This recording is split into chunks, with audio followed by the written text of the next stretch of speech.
Frenchwoman Fanny Riou had bought face paint and plastic sunglasses in the red, white and blue of her national flag, and on Saturday was eagerly awaiting the World Cup final between her team and Croatia the following night.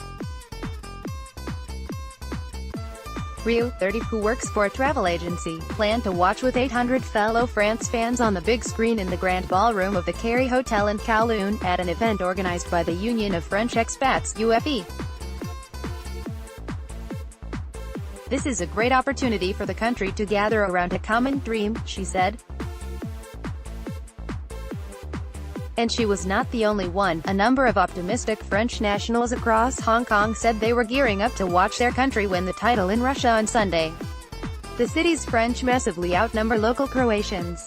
Currently, 20,000 French citizens live in Hong Kong, accounting for 0.2% of the population, according to the national consulate here. In contrast, it is estimated there are fewer than 50 Croatians living and working in the city. But dozens of Croatians plan to gather elsewhere in the Kerry Hotel, at its Dockyard restaurant. "This final has equal significance to declaring independence, I would say," Alan Pavlovich, 28, working in IT at an investment bank, said. Croatia became independent from Yugoslavia in 1991. Pavlovich, who moved to Hong Kong a year ago, said the World Cup had been a turning point, as his local compatriots emerged to follow the national team's soccer success, proving he was far from the only Croatian in town. "The timing couldn't be better," he said. "Football games are a great reason for people to meet and enjoy time together.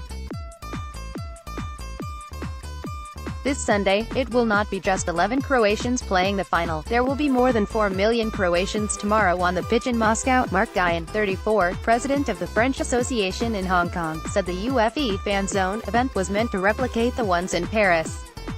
A crowd of 1,000 was expected. "We don't want small events with 30 people. We want a huge crowd and to celebrate all together," he said. Saud Mahertzi said, "French people use very spontaneous ways to celebrate, like suddenly singing out loud. It's just typically French." Mahertzi is CEO of events company Rouge, which has organized, with the French Football Federation, screenings of Les Blues matches at Spiga, a restaurant in Central, attracting more than 300 fans on average. Mahertzi described the passion of the French football fans as heated and intense. He recalled that for the side's semi-final win over Belgium on Wednesday, about 200 people showed up at the restaurant, undeterred by the unfavorable 2 a.m. kickoff time. Eric Jean Thomas, a 68-year-old lawyer, said that he planned to throw a house party, with up to 50 people gathering to watch the final.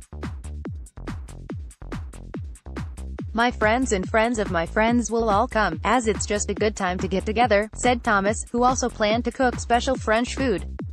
"It's an unusual thing for me, to hold a house party," Thomas added. "There are not many chances to invite dozens of people to watch TV at your house." Having lived in the city for 23 years, Thomas still remembers how he celebrated when France hosted and won the World Cup in 1998. "A couple of friends and I were in a bar, and then we just left and went home after the match. There were no big celebrations," he recalled. "You are so strong," Pogba dedicates France win to Thai boys after Cape rescue. He said he expected the situation to be a bit different now, because the number of French nationals in the city has risen over the past 20 years, and the demographic has got younger. "If we win this time, I'm sure the young expats will go all over the place on Sunday night, like Lan Kwai Fong, dancing and drinking," Thomas said, laughing. Reflecting on France's first win 20 years ago, Camille Guéraud, a travel planner and blogger who was 9 years of age at the time, said, "It was such a special day. Everyone was celebrating, even in my small village. I hope I can create new memories with a Hong Kong background this time." Jerome Campoy, 28, did not doubt France would retake the top prize in world soccer. "I don't want to respond to the question of if we lose, because we are not going to," he said. Emily Gillow, founder and artistic director of the Hong Kong Theatre Association, said she would paint her lips in the colors of her national flag to show her support. "I will probably end up with our wonderful lipsy flag," she said, hinting at cautious optimism of a French triumph. "I'm not trying to be rude, but let's be honest, we haven't had any great games for a while now," she said. "Except this year.